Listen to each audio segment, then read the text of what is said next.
Vamos a invitar a la campana a sonar. Cuando la invitamos a sonar, enviamos nuestro amor, nuestros saludos y buenos deseos a los seres que la oirán. Deseamos que al escuchar la campana dejen de sufrir, que empiecen a practicar la respiración consciente, encuentren la energía de la paz y la alegría en ellos y sean capaces de transformar la energía de la ira, el sufrimiento y la desesperanza. Por eso invitar la campana a sonar y enviar su sonido para que la gente de nuestro alrededor pueda oírla es una acción sumamente compasiva. No podemos hacerlo sin poner todo nuestro corazón en ello. Con el cuerpo, la palabra y la mente en perfecta unidad, envío mi corazón con el sonido de esta campana. Que todos los que la escuchen despierten de su olvido y trasciendan el sendero de la ansiedad y el pesar. Escuchando la campana siento que las aflicciones que hay en mí empiezan a disolverse. Mi mente se serena y mi cuerpo se relaja. En mis labios nace una sonrisa. Siguiendo el sonido de la campana, regreso a la isla de la plena conciencia y al jardín de mi corazón, donde las flores de la paz florecen bellamente. Bueno, vamos a leer lo que dice el Reflexiones, que dice, es lo que hemos leído muchas veces. Dice, no estamos curados de la adicción. Lo que en realidad tenemos es una suspensión diaria en nuestra sentencia que depende del mantenimiento de nuestra condición espiritual. Dice, es fácil descuidarnos en el trabajo para obtener la transformación que debemos obtener y dejar de hacerlo. Si lo estamos haciendo, si lo hacemos, estamos buscando dificultades. Porque el consumo es un enemigo sutil. No estamos curados de la adicción. Lo que en realidad tenemos es una suspensión diaria en nuestra sentencia que depende del mantenimiento en nuestra condición espiritual. Bueno, aquí nos pone una frase que es el mantenimiento en nuestra condición espiritual. En realidad, esta frase por sí sola, pues no nos dice mucho.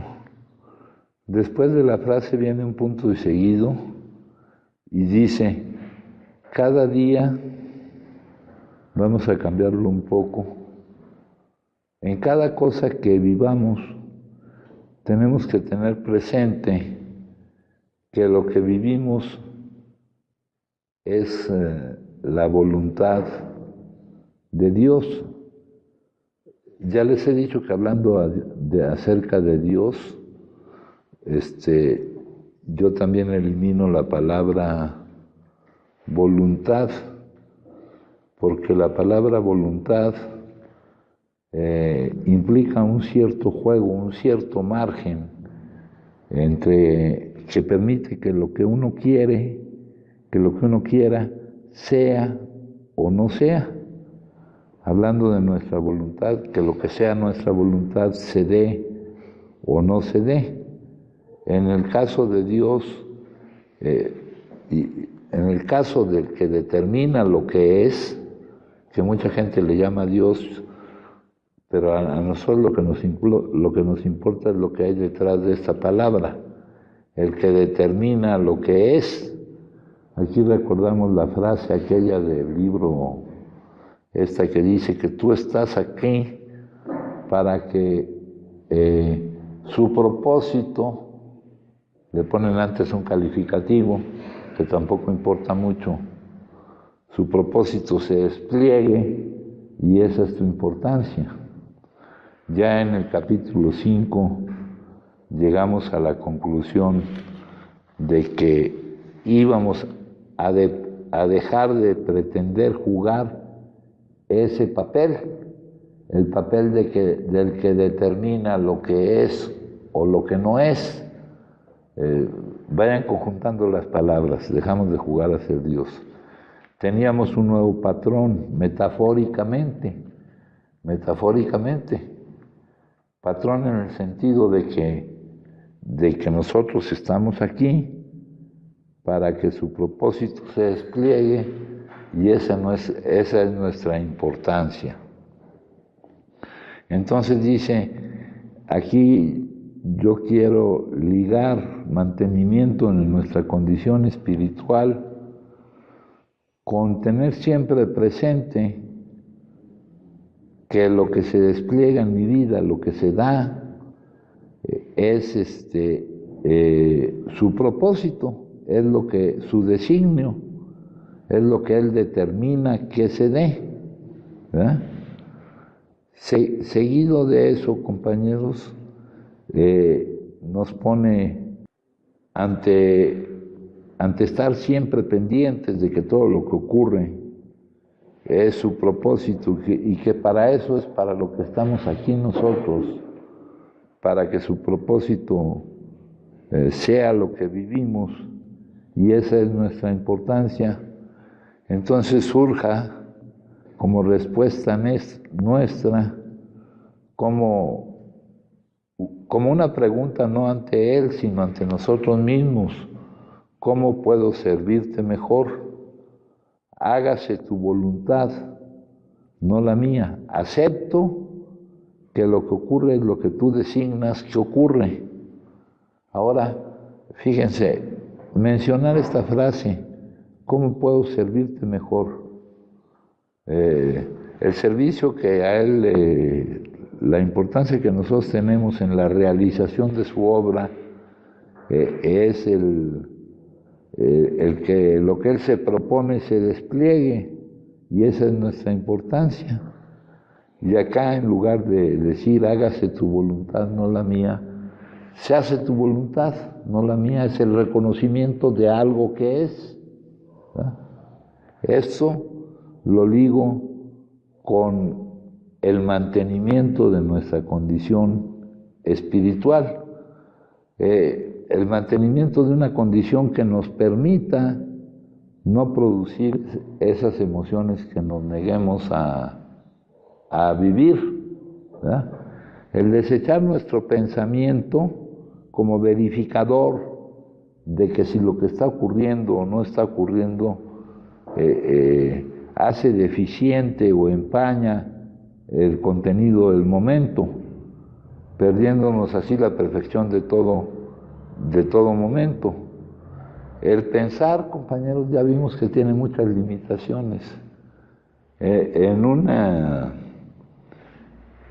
un despliegue de la vida en el que todo está interconectado, en el que todo tiene un motivo, y en el que lo que Él expresa hacia nosotros es su amor, nuestro pensamiento no va a servir para poder separar, para poder enjuiciar por separado lo que va ocurriendo, ¿verdad?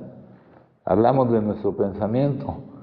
Cuando hablamos del pensamiento de Dios, compañeros, cuando utilizamos cualquier palabra que se refiere a nosotros y luego se la queremos extender al que realmente determina las cosas, llamémosle como le llamemos, pues esa palabra que estamos utilizando no tiene ninguna analogía con la palabra que utilizamos cuando se refiere a nosotros, ¿no? Cuando nosotros decimos el pensamiento de Dios, no tiene nada que ver con el pensamiento del hombre. El pensamiento del hombre es lineal, separado, el pensar fragmenta, buena suerte, mala suerte, buenas noticias, malas noticias. Al emitir cualquier juicio, no contamos con los datos suficientes, porque no vemos la totalidad de la interconexión de las cosas. Entonces, aquí lo que es importante es que lo que me dicen que la suspensión de mi sentencia, ¿verdad? La suspensión de mi sentencia es poder mantener el síntoma en remisión, y que eso depende de algo que le llaman la condición nuestra condición espiritual, que me lo están queriendo explicar con el hecho de que tenga yo bien presente de que en todo lo que vivo se está viviendo su designio, su propósito se está desplegando, ¿no? Esa es mi importancia, esa es para lo que estoy yo aquí, no es al revés, ¿no? Hemos tenido, ayer hablábamos de la necesidad de que la vida se adaptara a nosotros, ¿verdad? De que, dice, estaban desadaptados de la vida, que es equivalente a decir que teníamos la necesidad de que la vida se adaptara a nosotros. Ahora, refiriéndolo a esta nueva forma de decirla,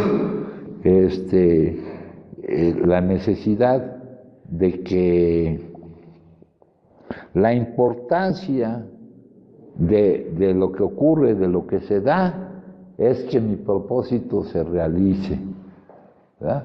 Es que mi propósito se realice. Bueno, vamos a regresar un poco al principio. Para dar un poco de información, para evitar alguna posible confusión, ¿verdad? Nosotros quedamos en que tenemos una enfermedad cerebral crónica. Esa enfermedad cerebral crónica significa que nosotros, el cerebro maneja como necesidades primarias de supervivencia cosas que no lo son. Y también algo que debe de quedar bien claro es que el adicto consume porque es adicto y no es adicto porque consume, y no todo el que consume es adicto, ¿verdad? Eso nos pudiera llevar a una confusión. Si vemos a alguien que está consumiendo, no por el hecho de que consuma es adicto, ¿verdad? El adicto no es adicto por consumir, sino que consume porque es adicto. No todo el que consume es adicto. Nosotros estamos refiriendo lo que estamos hablando aquí a la enfermedad cerebral crónica, que maneja como una necesidad primaria de supervivencia algo que no lo es, la negación inconsciente a vivir determinadas emociones. Esa negación inconsciente toma para nosotros el nivel, es manejada por nuestro cerebro como una necesidad primaria de supervivencia, ¿verdad? Las emociones se viven y no pasa nada, pero nuestro cerebro, y en eso consiste nuestra enfermedad cerebral crónica, en que maneja algo que no es una necesidad primaria de supervivencia como una necesidad primaria de supervivencia.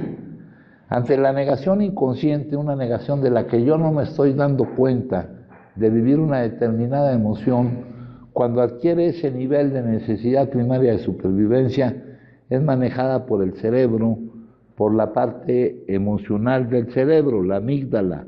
La maneja mediante un mandato bioquímico, una urgencia inaplazable. Todo esto viene en un escrito que sintetiza cómo vemos nosotros la enfermedad, cuando se nos habla de la impotencia y de la pérdida de las facultades de la voluntad.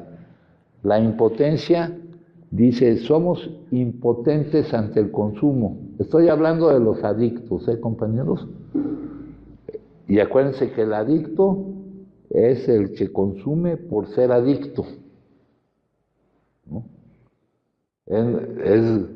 Es muy distinto. No por consumir soy adicto, ¿no? Sino consumo porque soy adicto, pero no por consumir, porque hay consumidores moderados, consumidores excesivos, consumidores de situación. Yo estoy hablando de los adictos al consumo de sustancias psicoactivas. La impotencia de que se habla es que yo no puedo no consumir. La palabra que sigue aquí, la pérdida de las facultades de la voluntad, lo que me está diciendo es que no es mi voluntad la que determina que yo consuma, ni es mi voluntad la que me va a permitir que yo pueda no consumir. Yo tengo que cambiar, tengo que experimentar un cambio que me permita no producir las emociones que inconscientemente me lleve a negarme a vivirlas y que se conviertan para mí en una necesidad primaria de supervivencia no vivirlas y sean manejadas por mi cerebro como una necesidad primaria de supervivencia. Las necesidades primarias de supervivencia las maneja el cerebro, no a través del lóbulo frontal, no a través del pensamiento, no a través de la decisión. El adicto ha perdido su capacidad de elegir el no hacerlo. Una persona que no sea adicta puede decir, yo puedo consumir o no consumir, y preguntarse acerca del adicto, ¿por qué no puede él? Y él no puede porque es adicto.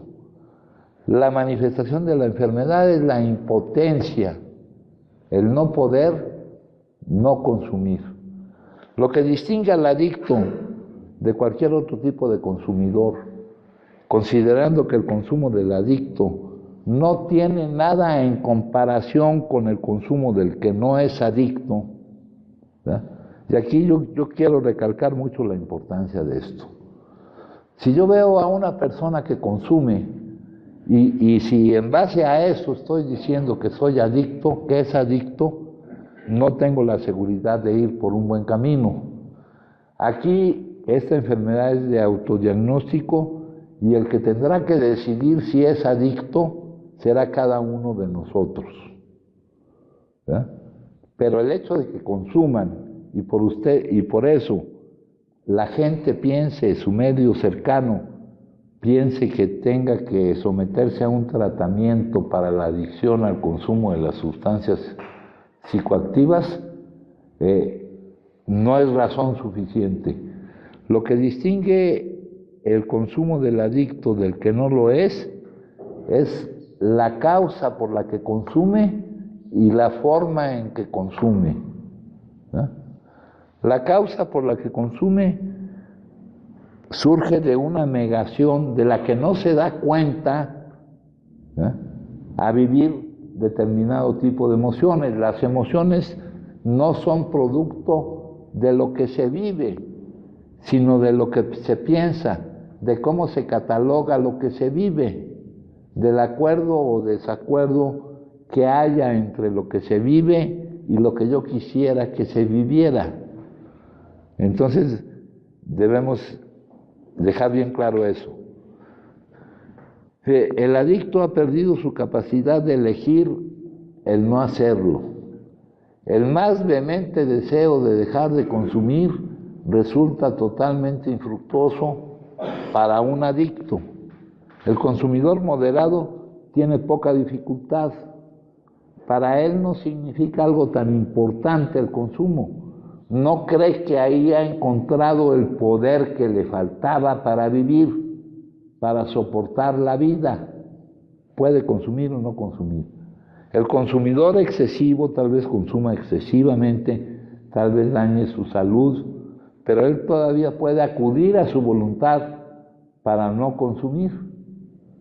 Pero el adicto, el verdadero adicto, no puede acudir a su voluntad para no consumir. Tiene que experimentar un cambio. Acá en el capítulo 4 nos trata, hablándonos de lo que se ve en los capítulos anteriores, diciendo que con lo visto en los capítulos anteriores han pretendido dejar clara la diferencia entre el adicto y el que no lo es, ¿eh? La diferencia no está en que consuman o no consuman. La diferencia está entre la causa por la que consumen y la forma en que consumen. Dice, si cuando deseándolo honestamente no puedes dejarlo, ¿verdad? El más vehemente deseo de dejar de consumir resulta totalmente infructuoso. Y si cuando consumes no tienes control de la cantidad que consumes, entonces tienes la enfermedad de la adicción. Es una enfermedad cerebral crónica. Aquí yo esto se los manifiesto porque veamos que una persona consume, vayamos a considerar que es un adicto. Y la única persona que está capacitada para verificar su diagnóstico con respecto a si tiene el problema de la adicción o no lo tiene, somos cada uno de nosotros. Desde fuera no se puede ver, ¿verdad? De repente alguna familia por allá puede ver que su hijo esté consumiendo y con eso considerar que es un adicto. Pero eso no basta para considerar que es un adicto, ¿no? Los que tenemos que checar aquí somos nosotros. Hay una guía autodiagnóstico que es la guía del primer paso. La plataforma en la que nos encontramos nosotros cuando enfrentamos la necesidad de encontrar una solución a nuestro problema, que es un problema de salud y no un problema de comportamiento, nos hace necesario tener clara lo que es el ciclo adictivo, lo que vive el adicto. Sin darnos cuenta, eso quiere decir negación inconsciente, nos estamos negando a vivir determinado tipo de emociones, recalcando que las emociones no surgen de lo que vivimos, sino de lo que pensamos acerca de lo que vivimos, de cómo interpretamos lo que vivimos, de si concuerda o no concuerda con lo que nosotros quisiéramos o no quisiéramos vivir. Esta negación inconsciente se vuelve para nosotros una necesidad primaria de supervivencia. Necesidad primaria de supervivencia. Esta necesidad primaria de supervivencia debe encontrar un hecho falso que nos dice que hay una manera de no vivirla, y esa manera que nosotros encontramos y con la cual nos engañamos durante mucho tiempo es que consumiendo podemos no vivir esa emoción. Eso es lo que nos lleva al consumo.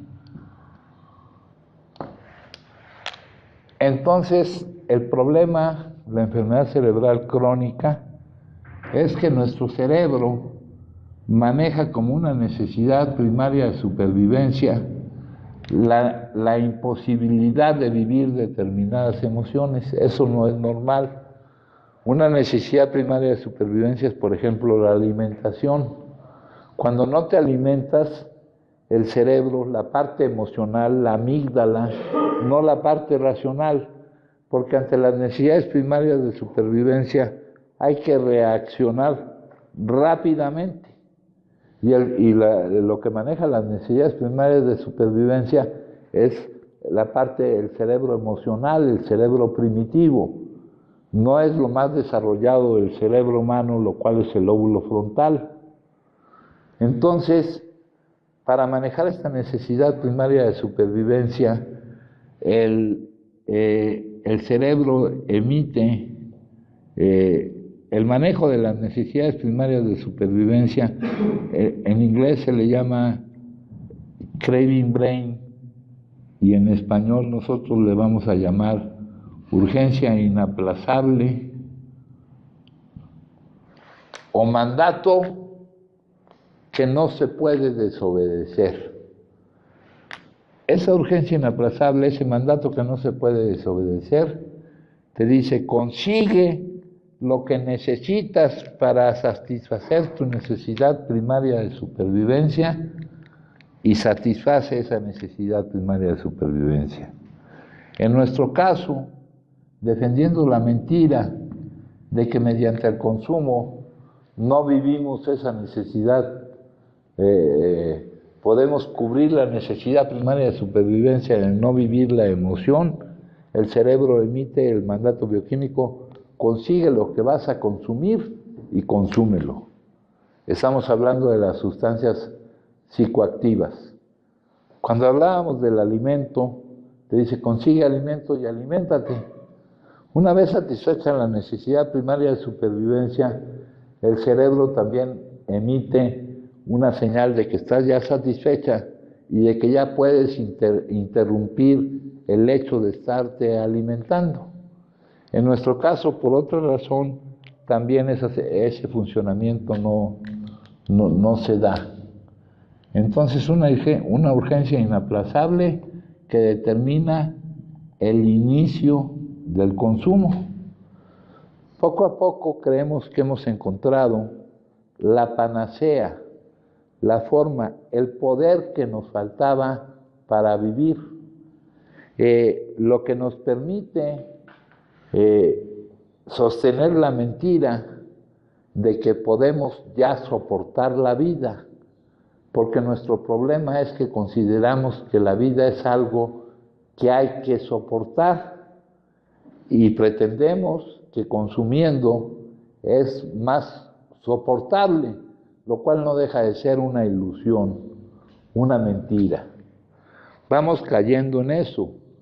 El cerebro nace del dolor, de negarnos inconscientemente a vivir una emoción molesta, una emoción dolorosa, que si tuviéramos que catalogar de alguna manera, serían emociones dolorosas que nos provocan sufrimiento, etc. Entonces, surge el mandato, la urgencia inaplazable, algo que no se puede desobedecer, que nos indica: consume. Vamos haciendo de esto un estilo de vida. Prepararte para consumir, consumir. Creemos que hemos encontrado la forma que nos permite vivir con más facilidad lo que teníamos mucha dificultad para vivir. Y entonces va cambiando el metabolismo de nuestro cuerpo y cambia más aún nuestra bioquímica cerebral. Y entonces se pierde el control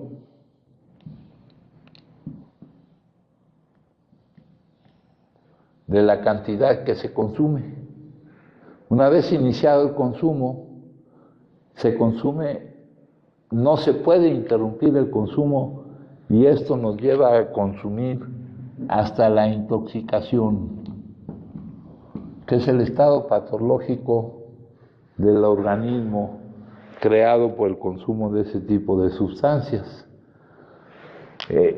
Conforme se va dando esto, también se presentan, hay unos formatos, compañeros, que llenamos, que ese es el del sistema de vigilancia epidemiológico. Se presenta el hecho de que vamos necesitando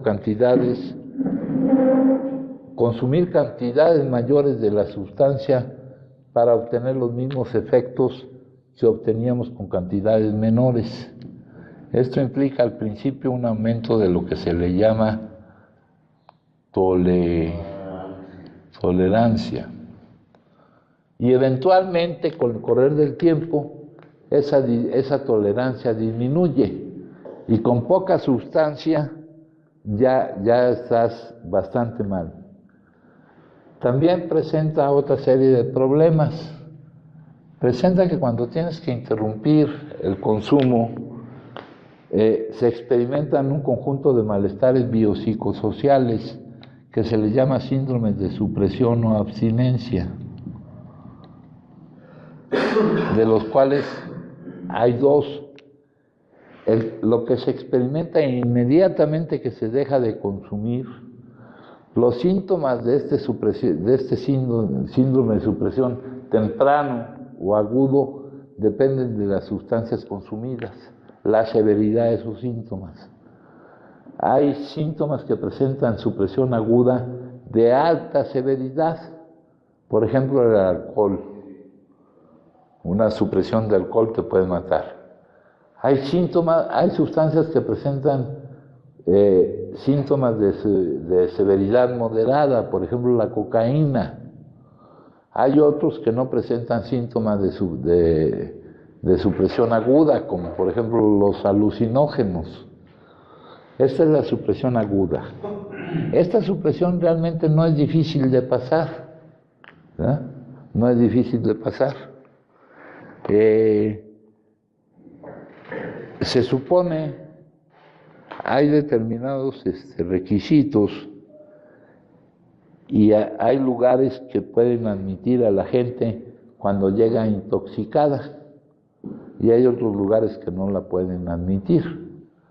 De los que han llegado últimamente, varios han llegado intoxicados. No mencionaré todos los casos, pero sí mencionaré que no ha llevado demasiado tiempo ni demasiada dificultad superar la supresión aguda. Existe otra supresión que es la supresión tardía o postaguda. La severidad de los síntomas de esa supresión no depende de la sustancia consumida, sino del daño que le hemos hecho a todo nuestro organismo, porque las sustancias que consumimos pues realmente no son propias para el consumo humano. A todo nuestro organismo y muy especialmente a nuestro sistema nervioso central. Ahí los síntomas son, por ejemplo, dificultades para pensar con claridad, que es lo mismo que dificultades para resolver situaciones sencillas, problemas con la coordinación física, problemas con la memoria, problemas con el sueño, sobrereacción emocional o adormecimiento emocional. La supresión postaguda dura mucho más tiempo que la supresión aguda. Dificultades para manejar el estrés, etcétera, etcétera. Acompañado con todo esto, vienen los efectos nocivos que nosotros causamos a las distintas áreas de nuestra vida. En la plataforma en la que nos encontramos, cuando por algún motivo buscamos la solución a nuestro problema, ¿verdad? Es muy importante cuál es el motivo para el que busquemos la solución a nuestro problema. Porque respecto a esa búsqueda de la solución de nuestro problema, se nos dicen los que conocen de esto, que nadie quiere curarse, que son pocos, que a lo más quieren liberarse del síntoma, que quieren dejar sentado que han hecho un esfuerzo, que quieren dejar sentado que no tienen remedio, que quieren aprender algún truco para manejarlo con otras personas después, y nos dice que la excepción es aquel que está dispuesto a liberarse de todo condicionamiento con tal de encontrar la solución a su problema. Eso implica el reconocimiento, la conciencia de nuestra necesidad, de nuestra derrota. Derrotados estamos, compañeros. Nosotros estamos viviendo una enfermedad que es incurable. Cerebral crónica quiere decir incurable, que es progresiva. Progresiva quiere decir que conforme aumenta el tiempo de actividad adictiva, aumenta el grado de deterioro de la persona no solo en cuanto a su organismo, en cuanto al daño físico que se hace, sino en cuanto a todo lo que constituye los entornos y realizaciones de la vida de una persona, ¿no? Eso es la progresividad de la enfermedad. Es incurable, progresiva y terminal. Terminal quiere decir que en qué va a acabar es predecible, ¿verdad? Esta es una descripción continua de la progresividad de la enfermedad. Tenemos una descripción, una enfermedad continua, una descripción continua me muestra para cualquier valor del tiempo de actividad, el grado de deterioro que voy alcanzando. Una descripción discreta es la que aparece en el estudio estadístico que hacen con respecto a la adicción a una sustancia en particular, que es la tabla del doctor Jelinek. Ahí nos muestra determinados puntos que va a ir uno alcanzando en la progresividad en la enfermedad. Por ejemplo, para este punto, ¿qué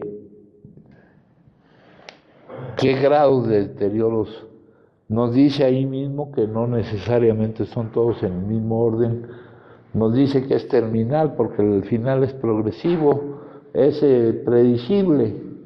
Por ejemplo, en esta tenemos una representación allá arriba, en el salón de arriba, y está marcada en 45 barras o etapas, y la última es la muerte.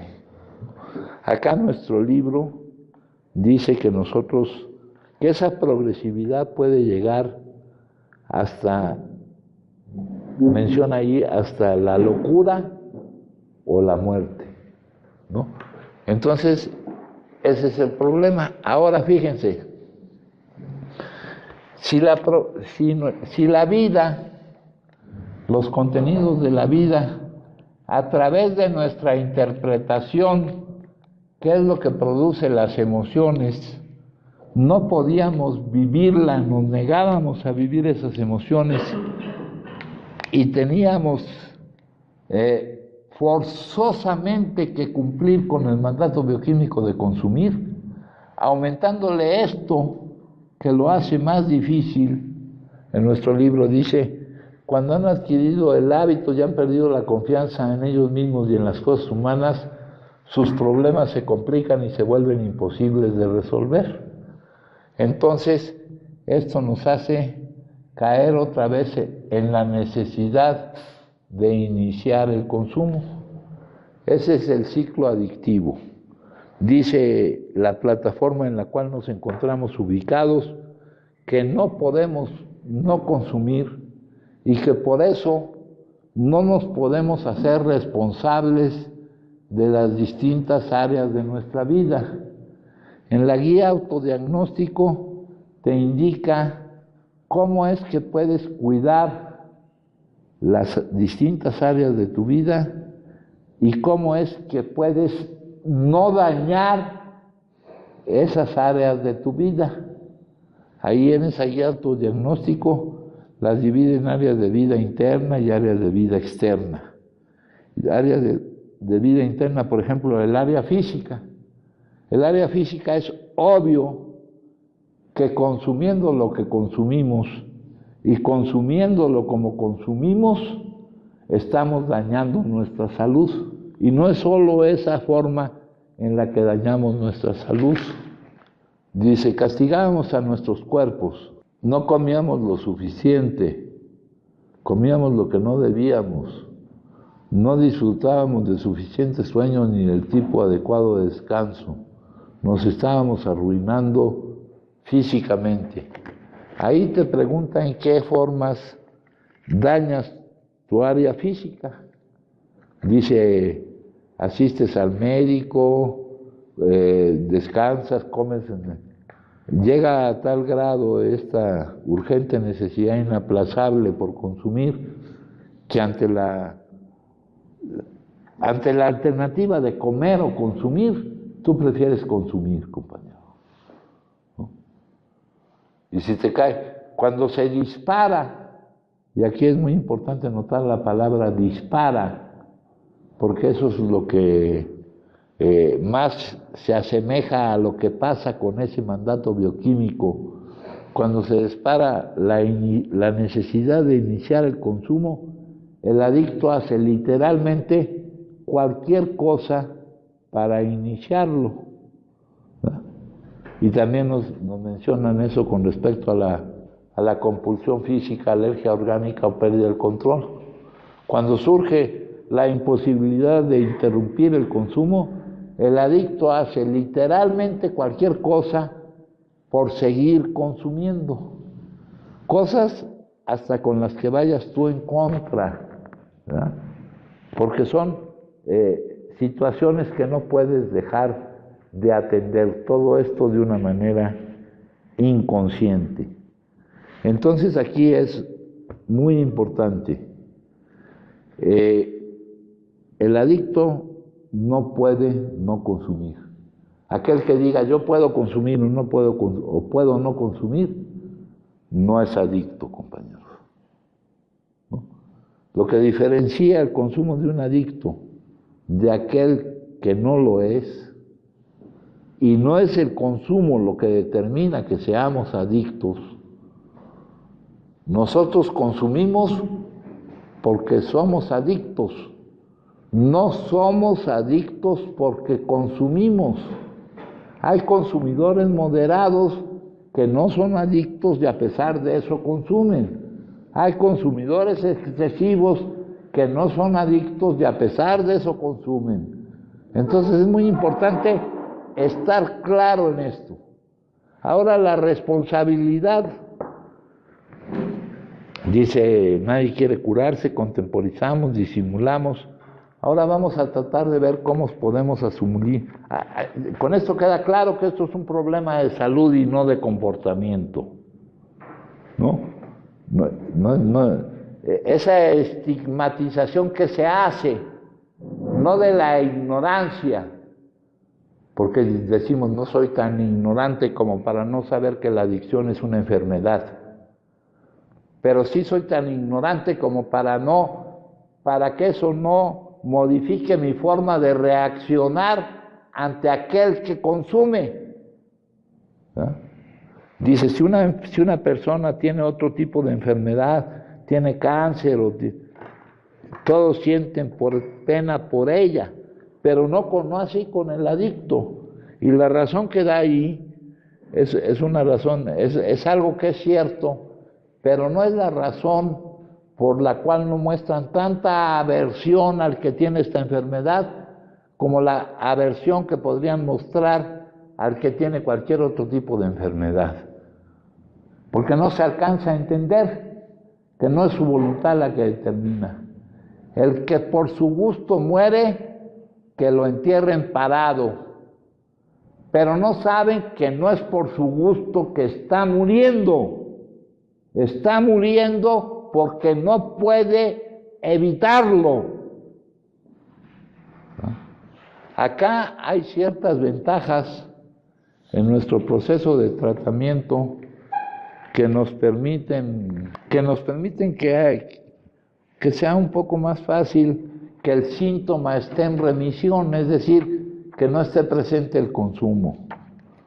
Aquí lo mencionan en nuestro proceso de tratamiento como que es un medio seguro. Aquí dice, ya que teóricamente no están presentes la disponibilidad de las sustancias ni los problemas y conflictos, que es la emoción que surge de lo que vivimos, de su vida diaria, ni la exposición a un medio adverso, a la reacción que ha tenido en contra la situación de la persona que tiene este problema de salud, cuando en lugar de verlo como un problema de salud, se ve como un problema de comportamiento.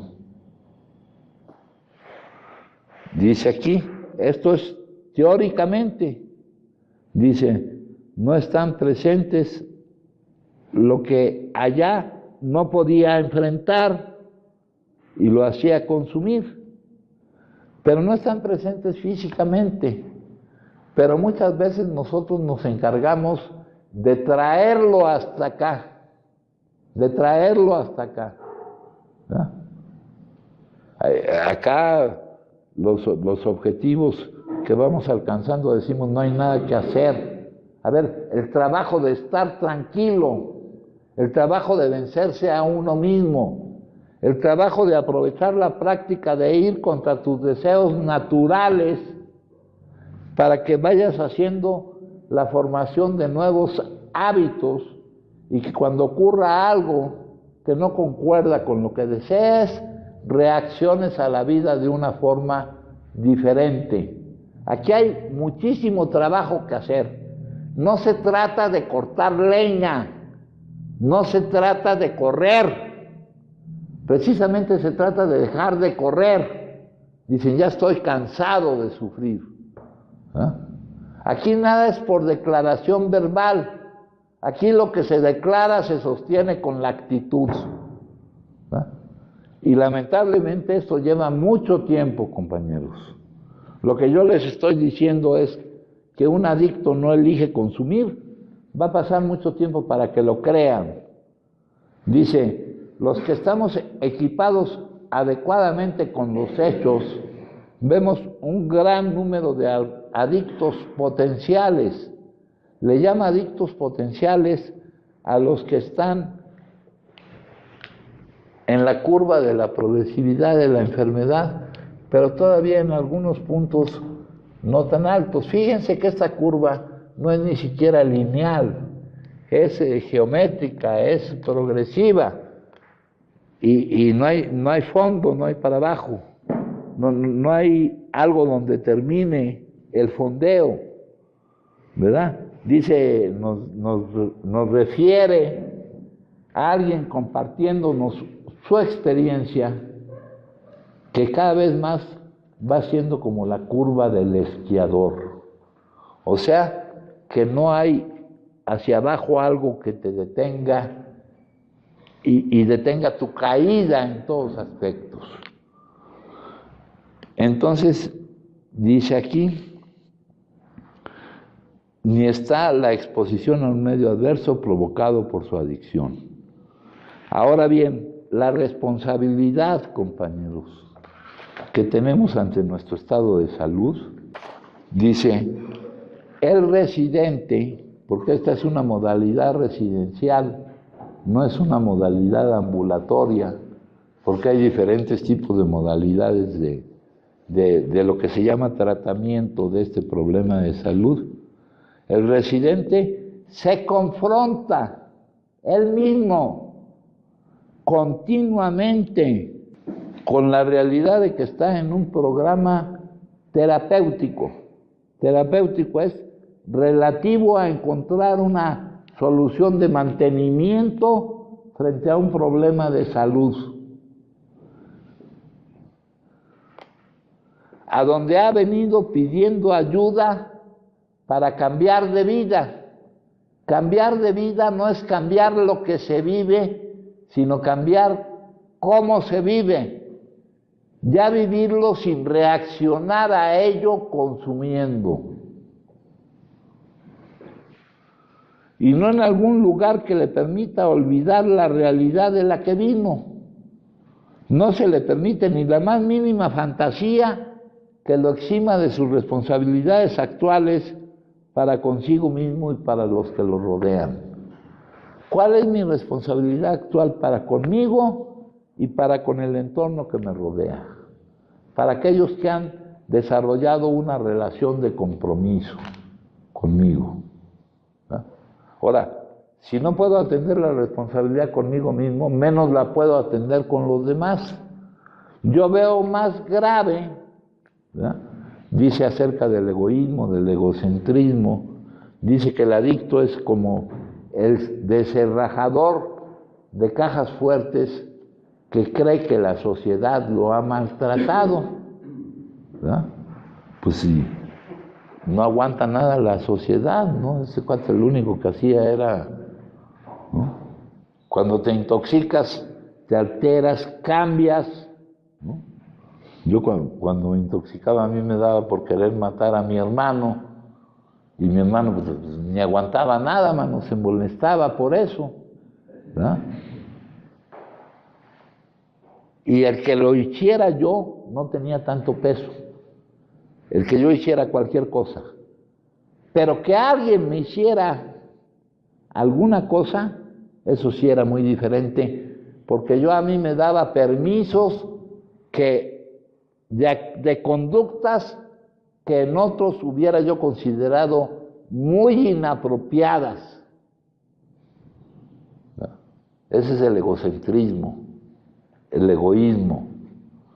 Ahora, para llegar acá, fíjense, aquí dice, se confronta continuamente. Teóricamente, acá, al acercarse ustedes acá, nos deben de convencer de que ya sienten la necesidad de salir de su situación.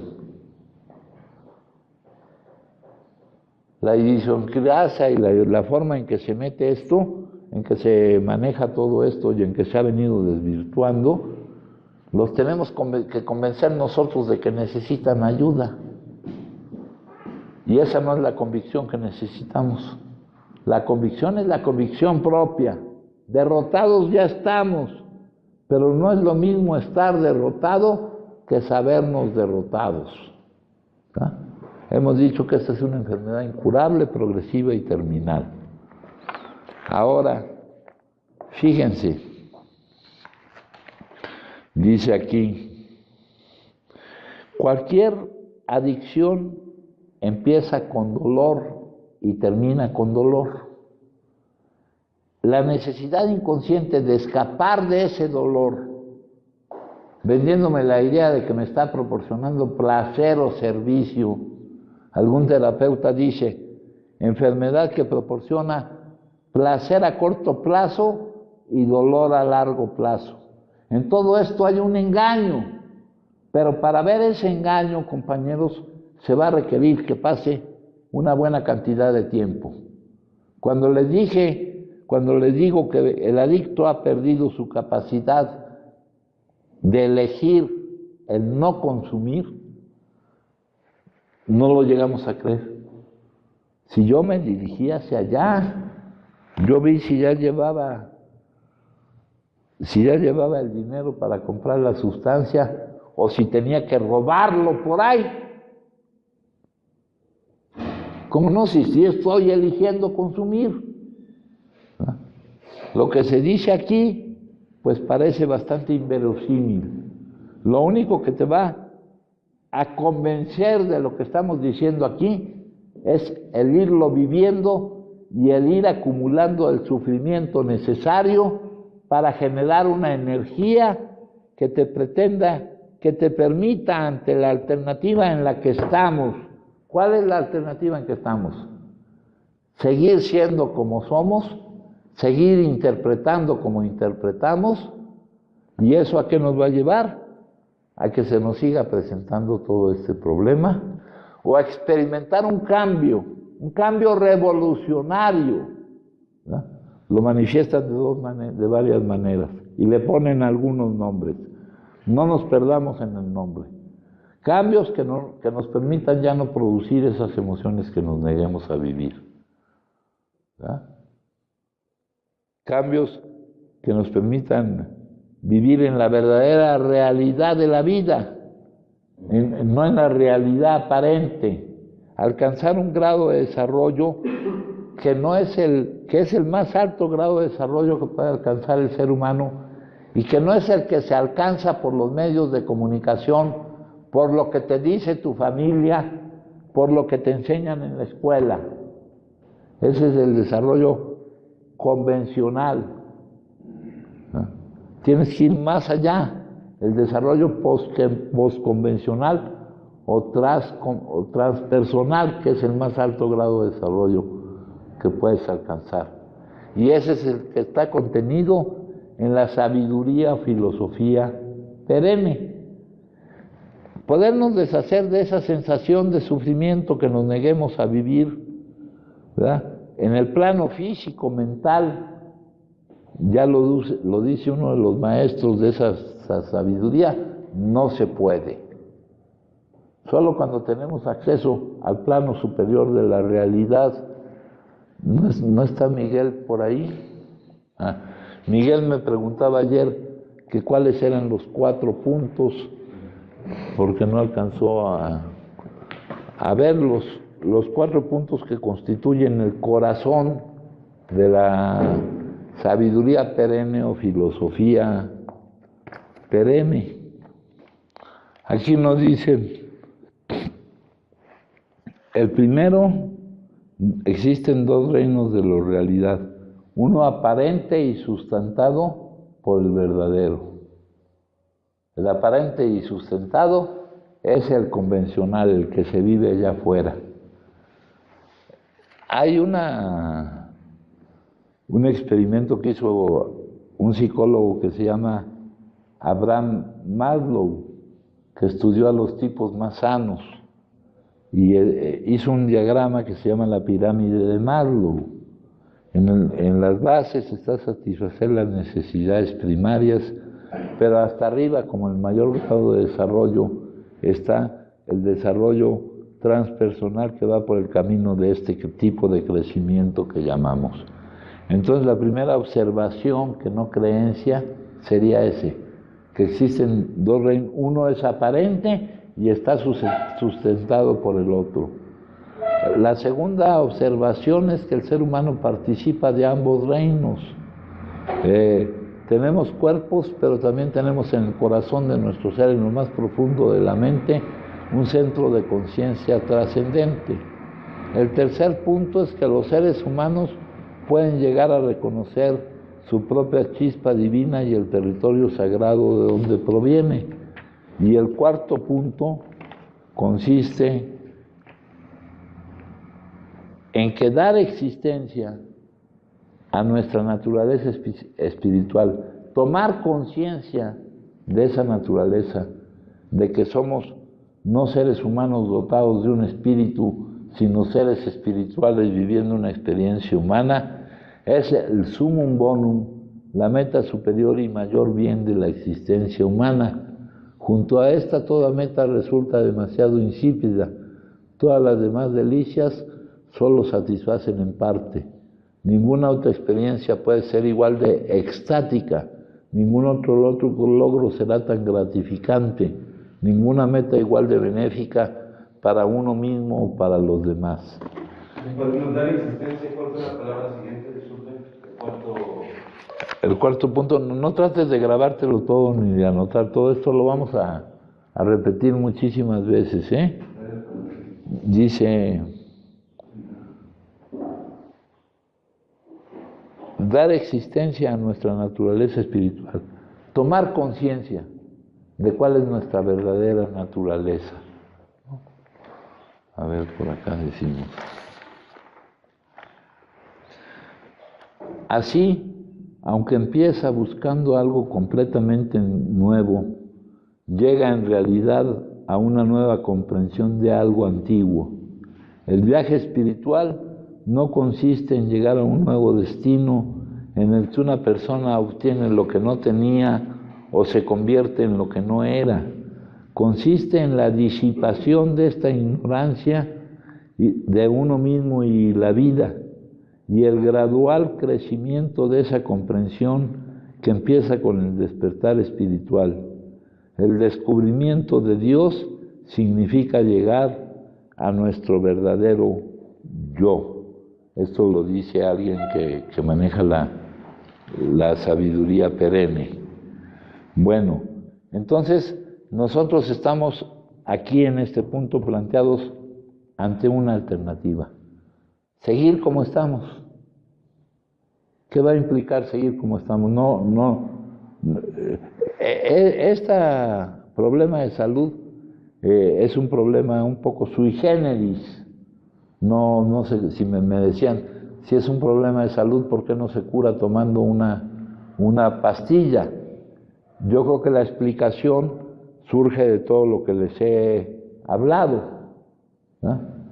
Surge de cómo se soluciona, pues no produciendo esas emociones que nos neguemos a vivir. Entonces, el seguir como somos, ¿qué va a significar?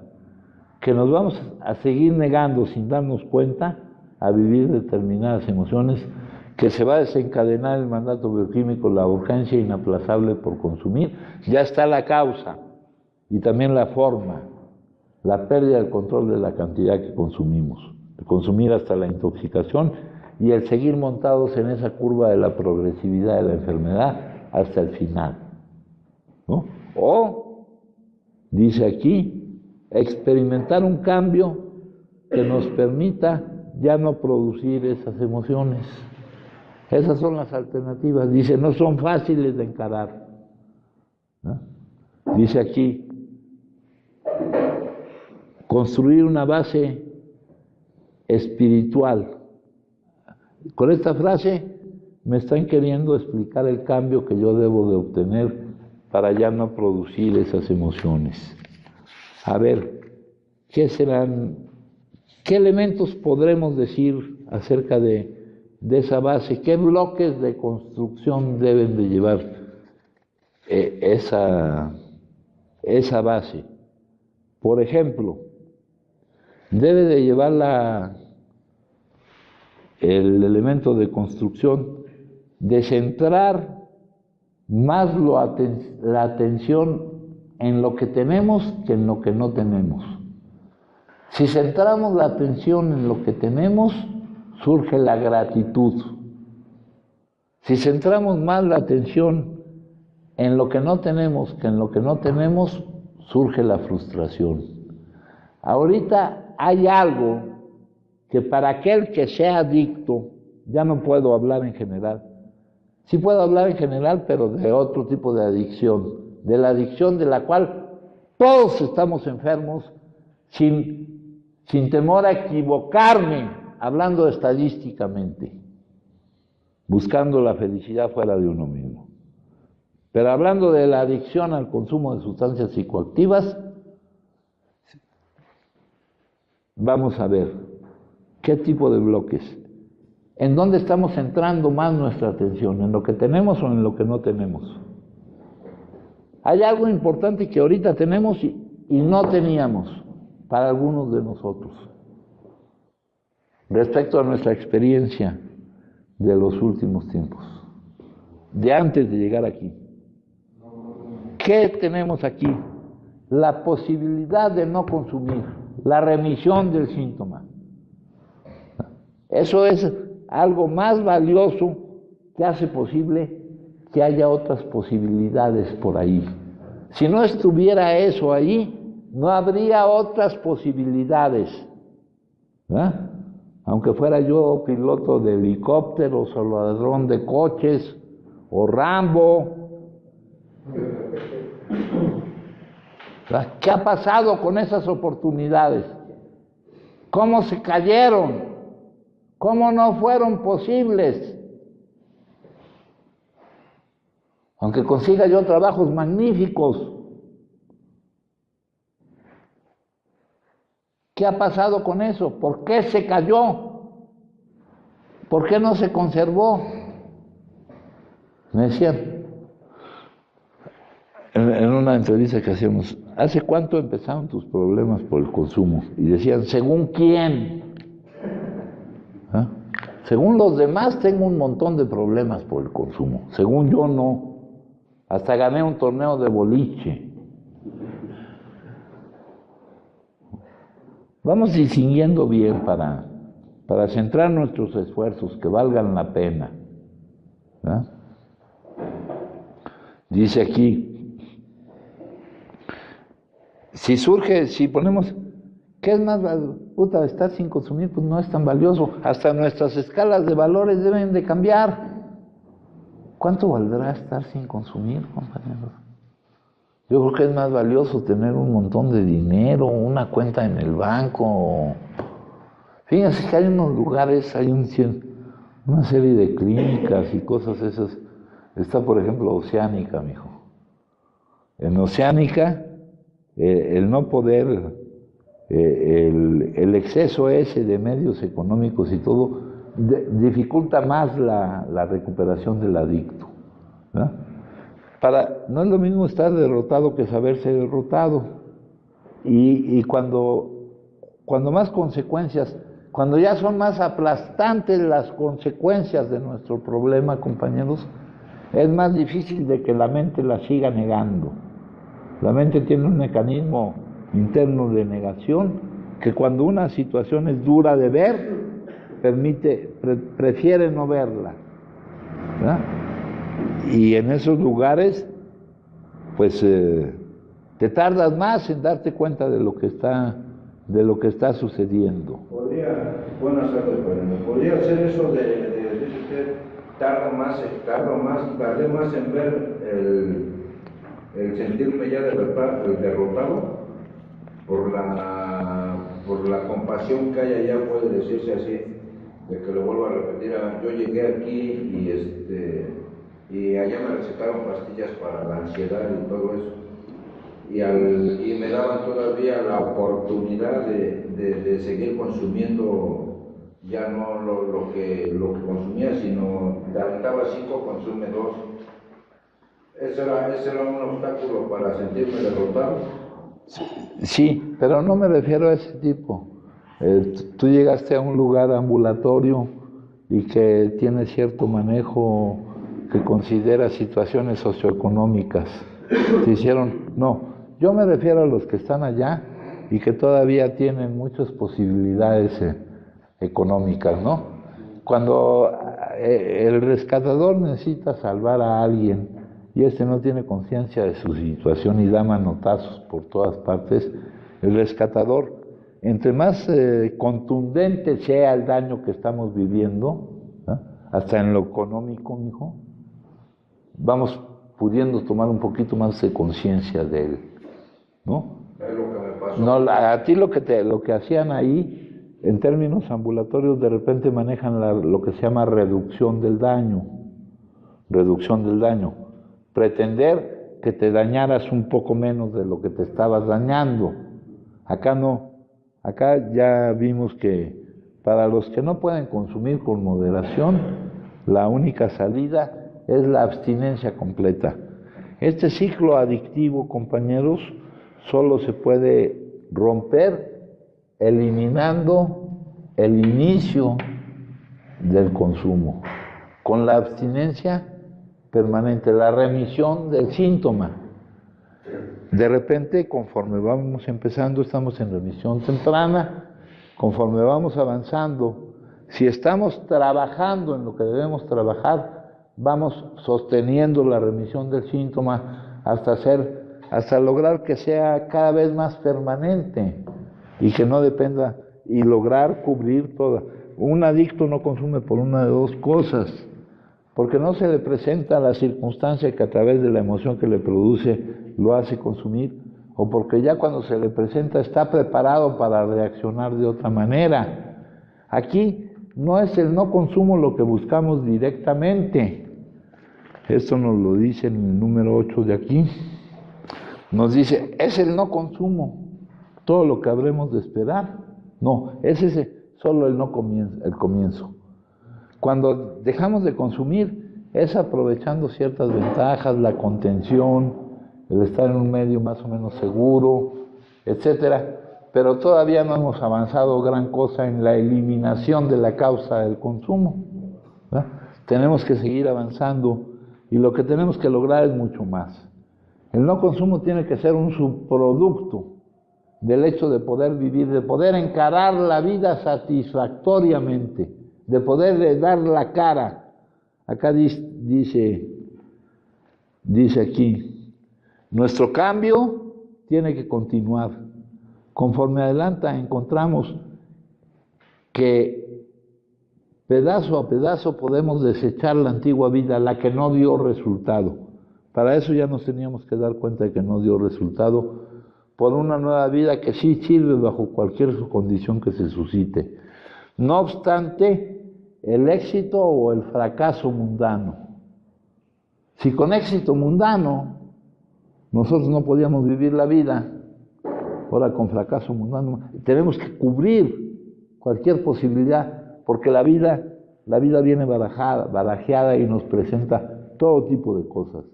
No obstante la pena o la alegría, no obstante la enfermedad o la salud, o aún la muerte, en una nueva vida de interminables posibilidades puede ser vivida si estamos dispuestos a continuar nuestro cambio por ese trabajo que estamos haciendo. Que aquí no hay nada que hacer.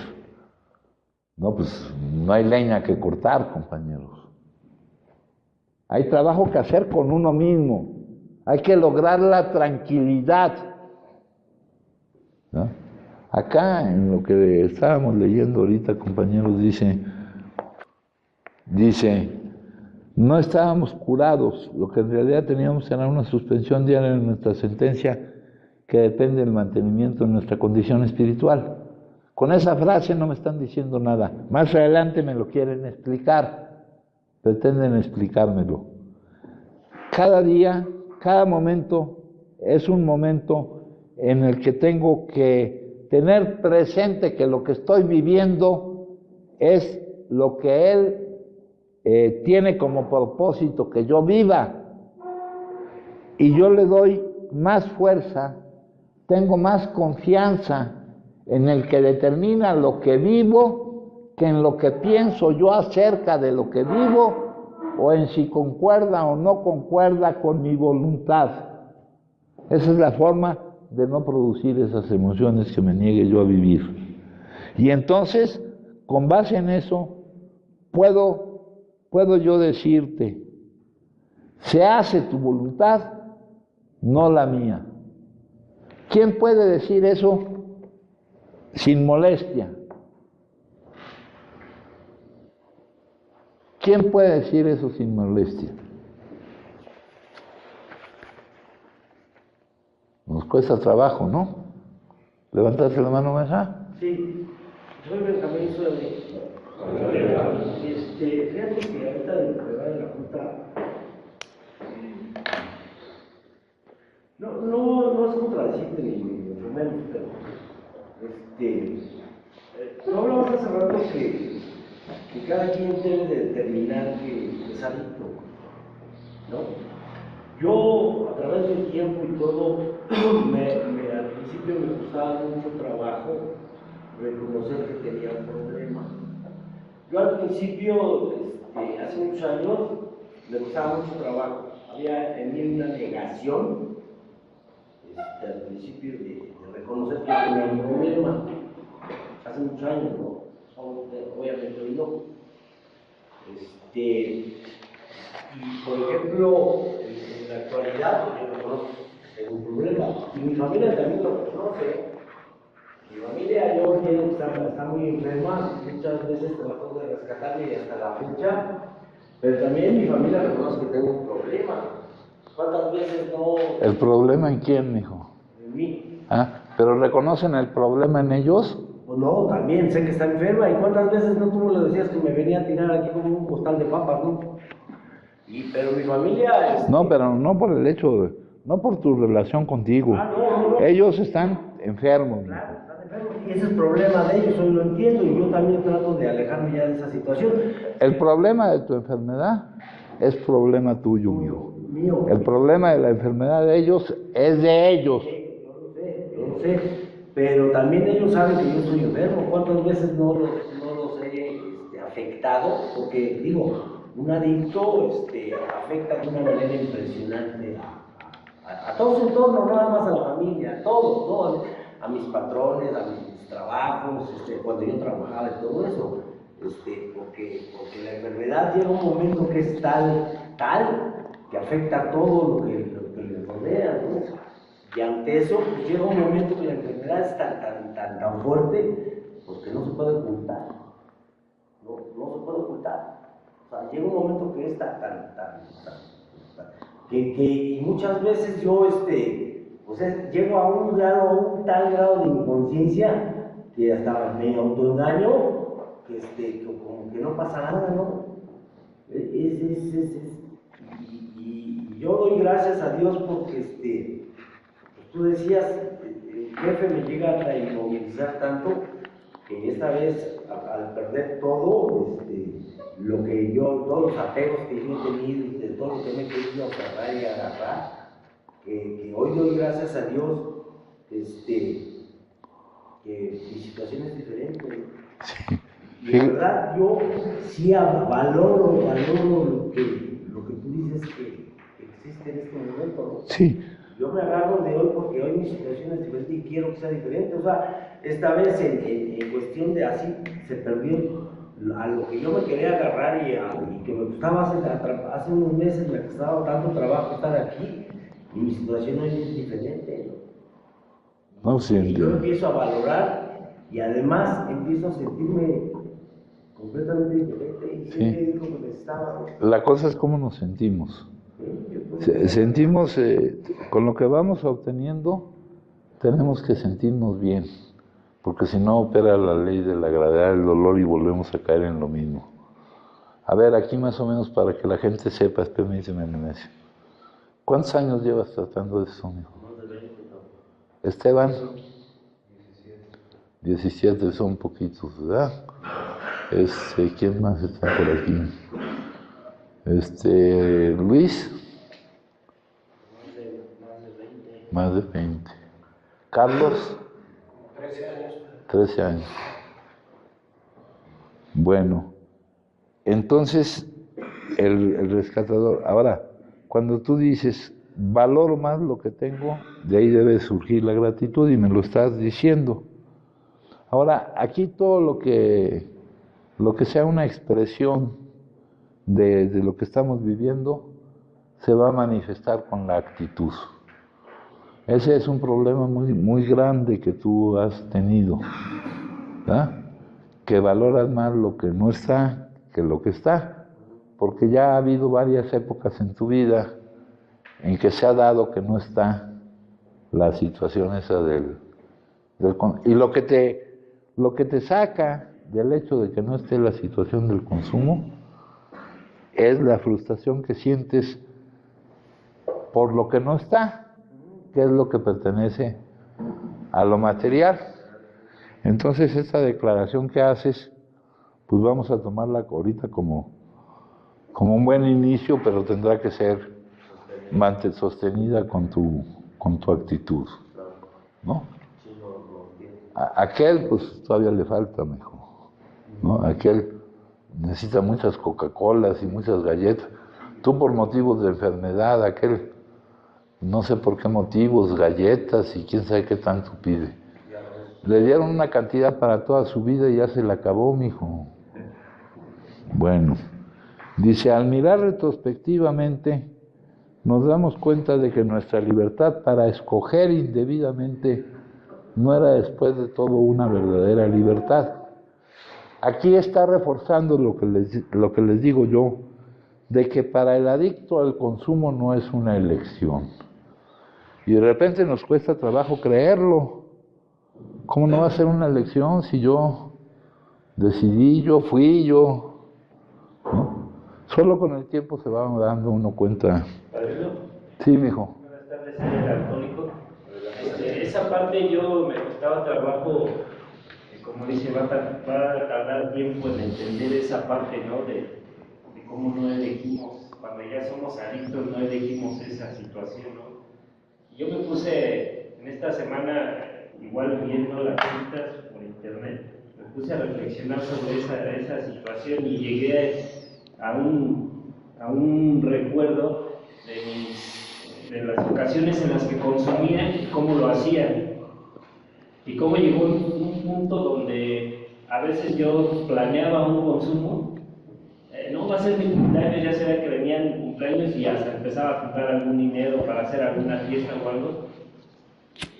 Y yo creo que a muchas de las personas, hasta personas que no eran adictas, pero que sí eran consumidoras excesivas, les pasaba la misma situación y hasta lo comentábamos entre compañeros, cómo a veces no disfrutas cuando lo planeas tanto y a veces en ocasiones que vas pasando por la calle y te lo encuentras y ahí es donde sí surge el mandato bioquímico en esa vivencia de esa emoción, sí surgió y lo disfrutaste más que el estarlo planeando y que no haya surgido esa emoción. Y fíjate, aquí el disfrute es creer que no está el dolor.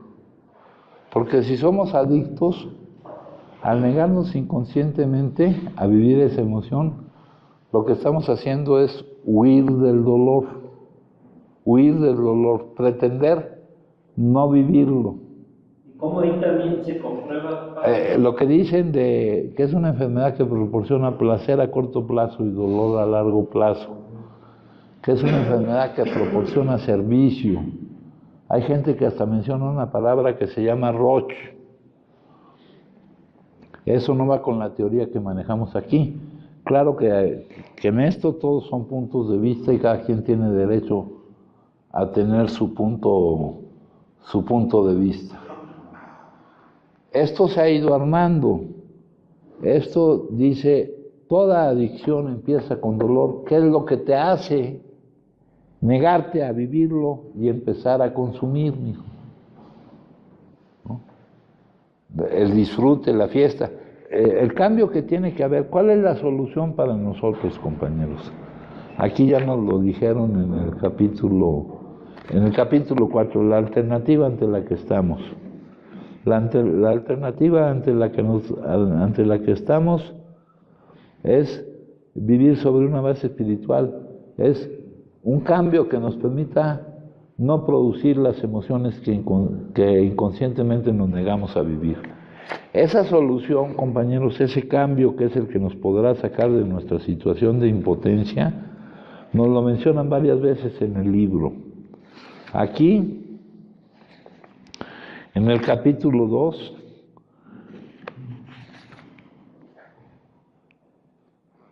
nos dicen algunas cosas. El hecho es que los adictos, no sabemos por qué, cuando se trata de consumir han perdido su capacidad de elegir el no hacerlo. Luego más adelante nos dice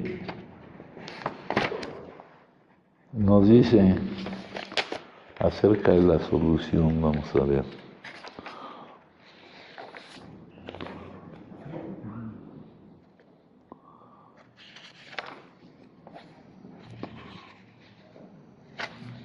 Dice que hemos tenido cambios. Le voy a quitar el nombre que le pusieron aquí para no confundirnos. Que estos cambios han revolucionado. La palabra revolucionado me habla de un cambio gigantesco en mi actitud hacia la vida. Por ejemplo, ligando este renglón,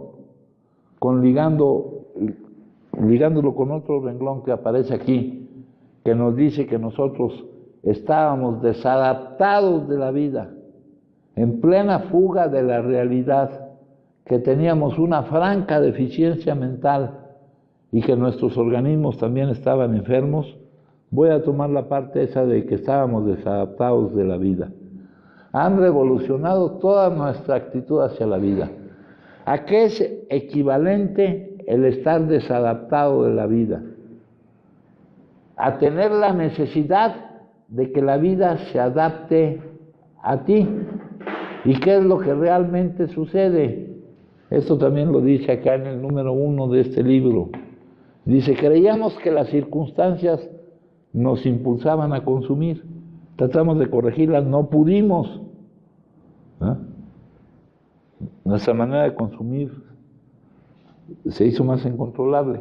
No se nos ocurrió pensar. No podíamos pensar. Ahí está el problema de nuestra enfermedad. Necesitábamos que la vida se adaptara a nosotros. Lo lógico es que uno se adapte a la vida. Dicho en otro lenguaje, el arte de vivir es ser uno con la vida. Entender que la vida es la bailarina y tú eres el baile. Otra metáfora. Háganse cuenta que la vida es un caballo y que nosotros vamos montados en el caballo, ¿verdad? Si tú le preguntas al que va montado en el caballo, ¿a dónde vas? ¿Cuál es tu respuesta? Pregúntaselo al caballo. Pregúntale a la vida a dónde te lleva. Confiando siempre en que te lleva según el propósito de aquel que actúa a tu favor, que sabe lo que hace y que tiene la visión completa de la interconexión de todo lo que vives. Hace ratito que les hablé del pensamiento de Dios, no es como el pensamiento de nosotros, que primero pensamos en una cosa, en tu primer año de vida, en el segundo año de vida, por separado estamos pensando en la vida de los demás. No, él piensa en este momento, que es el único momento que existe, en todo lo que existe, ¿no? Si tú buscas la causa de cualquier suceso, tienes que remontarte al momento mismo de la creación. ¿Y cuál es ese momento? Es este, porque no hay más que un solo momento. Ese es el contenido de la sabiduría perenne. Creemos que hay muchos momentos, pero no lo que cambia es el contenido del momento. Todas estas cosas no se entienden con la mente, compañeros. Bueno, le leía yo libertad de selección.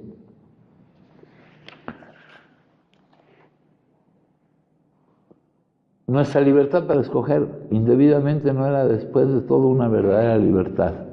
En realidad nosotros no elegíamos, habíamos perdido nuestra capacidad de elegir el no consumir. Cuando escogimos porque teníamos que hacerlo, de repente algo te fue brillando, algo se fue apretando en torno a ti, o tú mostraste que eras muy condescendiente con los demás, pues con tal de que no estén tan preocupados y de que no me estén diciendo, ¿verdad? Porque al principio, ¿cómo reaccionábamos? ¿Para qué se mete conmigo si esa es mi vida? ¿No?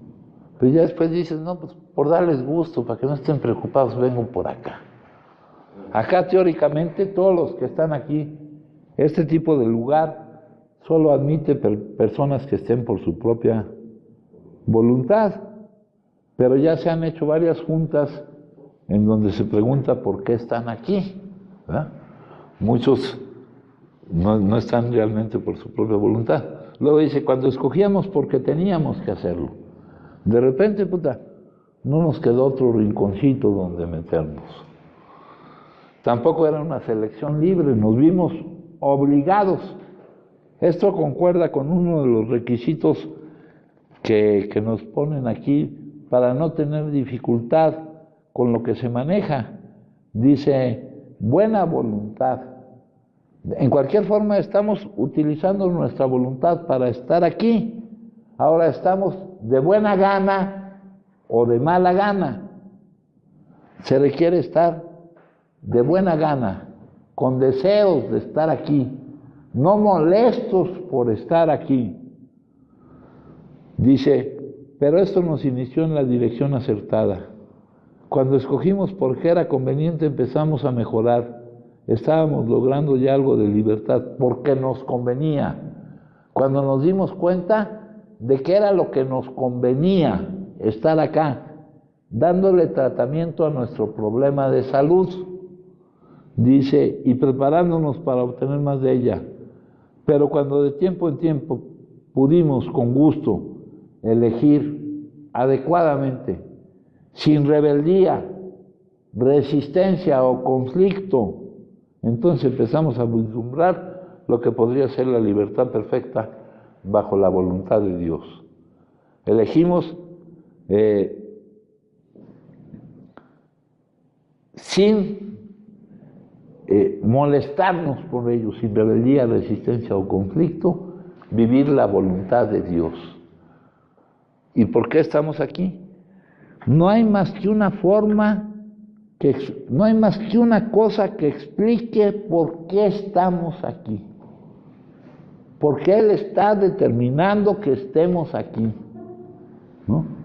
Hay otro compañero que decía que el que lo trajo fue una señora, ¿verdad?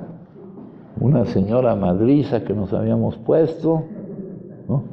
En realidad lo que nos tiene aquí es la voluntad de Dios. A ver, vamos a ver acá. Dice, si quieres ser feliz, acepta que no cambie aquello que es imposible cambiar. Si quieres ser feliz, vamos a ponerlo en contraposición al sufrimiento. Acepta que no puede cambiar lo que es imposible que cambie. Sí, Benja. ¿Te acuerdas de la fórmula de la felicidad? Sí, mijo. Bueno, es una de tantas fórmulas que hay, ¿eh? Fíjense. La felicidad, dice, es igual a la predisposición más las condiciones de vida más tus actitudes. La predisposición, hay personas que vienen predispuestas, lo del vaso medio lleno y medio vacío. Cada una de estas componentes contribuye en un determinado porcentaje a la felicidad. Y cada uno de estos componentes puede ser modificado. Por ejemplo, las condiciones de vida. Cuando son sumamente buenas, la contribución que te hace a tu felicidad dura poco tiempo. Se han escrito muchas cosas de gentes que se han sacado la lotería, o cuando son excesivamente malas, también dura poco tiempo. En realidad lo que más importancia tiene en tu felicidad son las acciones que tú haces. Y las que más felicidad te promueven a ti son las acciones que haces por los demás. Y eso es un ingrediente terapéutico que va directamente contra el egocentrismo o la autoobsesión, ¿verdad? Para nosotros es completamente imprescindible, compañeros. Cuando tu situación vital está mala, cuando ves tu situación vital caída, cuando vienes un poco desesperado por aquello que ves, que estás viendo de tu vida bajo un solo criterio, no de para qué está haciendo, de lo que va a producir, sino viéndolo como una pérdida, como lo que se ha caído. Hay que aprovechar la imprescindible oportunidad de enfocar nuestra atención no en nuestros problemas, entre comillas, sino en las necesidades de los demás. Si tú consideras que tu vida está muy mal y te centras ahí tu atención, no vas a alcanzar a sentirte bien. Tienes que aprovechar esa oportunidad para huir del hecho de estar viendo lo malo que está la vida tuya, tu situación vital. Esta es una experiencia que yo les comparto cuando yo llegué aquí. Fue una cosa que me permitió salir. Yo estar viendo mi vida era intolerable para mí. Entonces eso me sirvió para centrarme en los demás. Aparte yo cuando llegué aquí pues ya llevaba yo un camino muy largo en esto, ¿no? Ahora les voy a... Vamos a leer a seguir con lo que decía la lectura acerca de ese cambio. Han cambiado toda nuestra actitud hacia la vida, en muchas cosas. Vamos en un solo hecho, en la comprensión de que nosotros nos tenemos que adaptar a la vida y dejar de estar esperando que la vida se adapte a nosotros, dejar de estar necesitando que la vida se adapte a nosotros, hacia nuestros semejantes, ¿verdad? Acá todo cambia. Toda esta práctica, porque esto es práctica, es trabajo que estamos realizando, ¿no? Vamos a convertirnos en buscadores de amor en lugar de buscadores de faltas, ¿no? El número 44 de allá. Hemos perdido demasiado tiempo viendo los defectos de los demás. Es una de las formas más sutiles de autocomplacencia que nos permite permanecer ignorantes de nuestros propios defectos. La aceptación de nosotros mismos, de nuestras circunstancias actuales y de los demás, de nosotros como somos, de los demás como son, tenemos que volver siempre a este poco halagador punto de vista. Este es el inicio de un genuino progreso espiritual. Acá te dice, y hacia el universo de Dios. El hecho central en nuestras vidas es que hay algo que ha entrado en mí en una forma ciertamente milagrosa y ha empezado a realizar por mí lo que yo no podía realizar. Aquí repito esto. Yo soy un milagro. Yo soy un milagro, estoy sin consumir. Yo admití que yo no podía no consumir. ¿De dónde surge el hecho de que estoy sin consumir? De que confío en lo que Él me está presentando para que yo viva. Esa confianza en lo que me presenta Él para que yo viva evita que yo produzca la emoción que me niegue a vivir y que me lleve a consumir. Porque yo no estoy sin consumir por estar aquí, compañeros. Aquí ya hemos visto mucha gente que si no logra esa confianza en lo que está viviendo, así estén tratando de aprovechar algunas de las características de que esto sea un medio seguro, esto no brinda la suficiente seguridad. No tenemos aquí fuerzas armadas para que vigilen la situación. Dice, confío en Él y dependo de Él. Estoy sin consumir. Soy un milagro.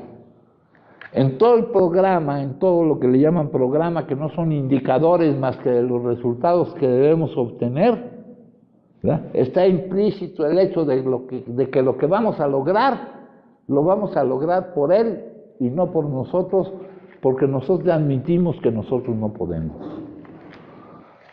Ese cambio aquí me lo está manifestando. Acá otro me lo manifiesta otro. Un gran médico, un médico que aún hasta nuestras épocas sigue marcando una época. Dice, desechadas las ideas, emociones y actitudes que han guiado mi vida, un conjunto completo de conceptos, un conjunto completamente nuevo de conceptos y motivos empezó a tomar el mando, ¿no? Los doctores sabían lo que necesitábamos en cuanto al cambio que necesitábamos experimentar, pero ellos no lo podían lograr. Dice, para mí estos casos son fenómenos, por lo raro, de la naturaleza de enormes desplazamientos y reajustes emocionales. Yo he tratado de producir dentro de usted un arreglo emocional de esta índole, pero nunca he tenido éxito con un enfermo de sus características. Ellos aplicaban estos métodos con otro tipo de enfermos mentales, y con ellos lograban algunos éxitos. Acá nos da su testimonio de que nunca había tenido éxito con un enfermo de nuestras características. Acá más adelante, cómo nos explican ese cambio que debemos experimentar. Dice, se ha operado en él un profundo cambio en su reacción a la vida. ¿Cómo reaccionábamos a la vida antes, compañeros?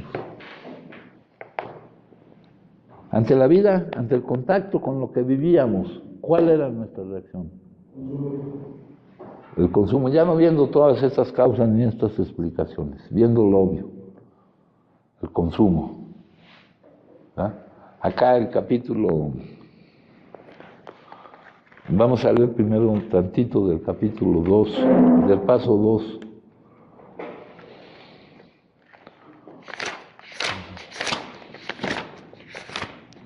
Dice,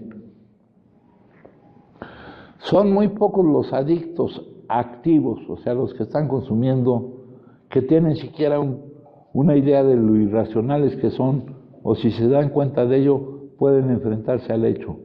Algunos aceptan que se les clasifique como unos consumidores problemas, pero no soportan la idea de que son enfermos mentales. Es más, cuando hablamos que esto es un problema de salud, cuando hablamos que esto es una enfermedad, nos cuesta más trabajo aceptar que esto es una enfermedad que aceptar que otras cosas son enfermedades.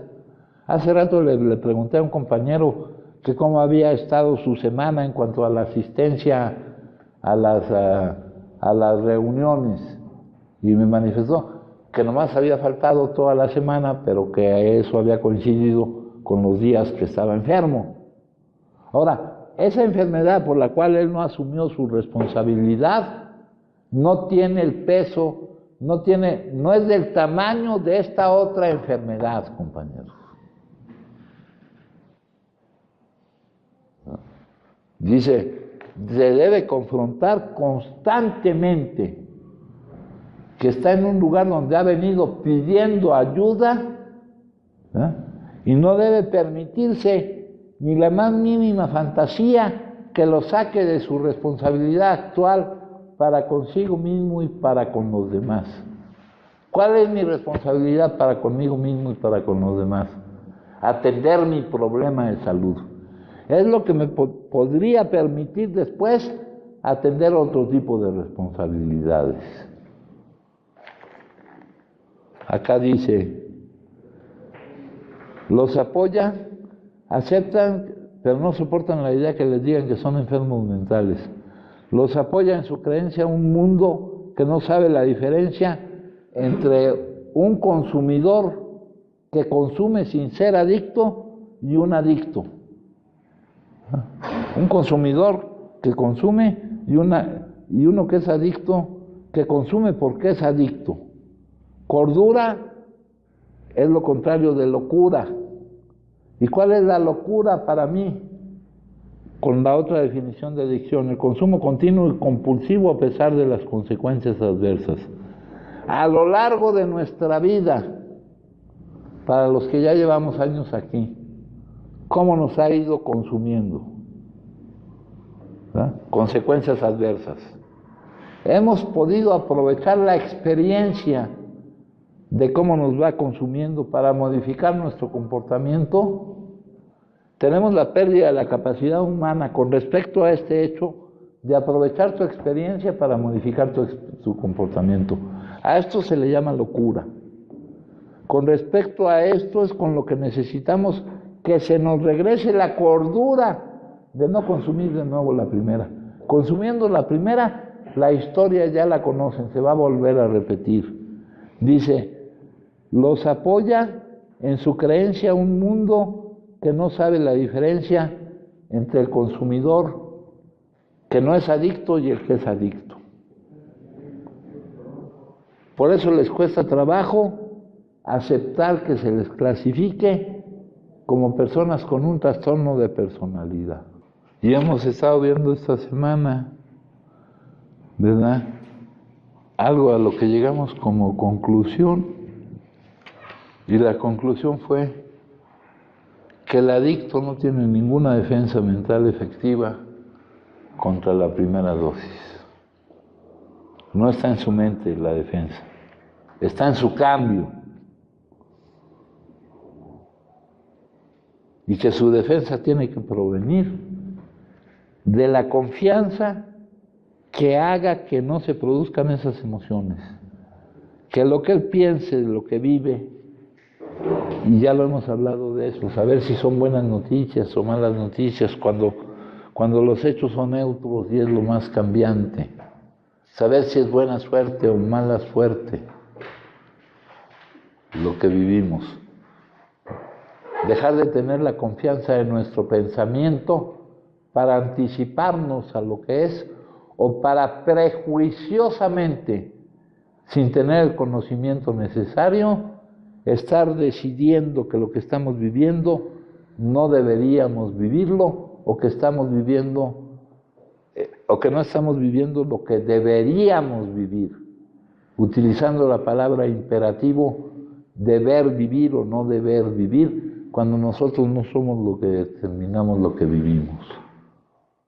Entonces lo que necesitamos es esa confianza. Ese es el cambio que necesitamos para superar nuestro problema de salud. ¿Alguien gusta compartir, compañeros? Bueno, pues entonces les agradezco mucho. Gracias.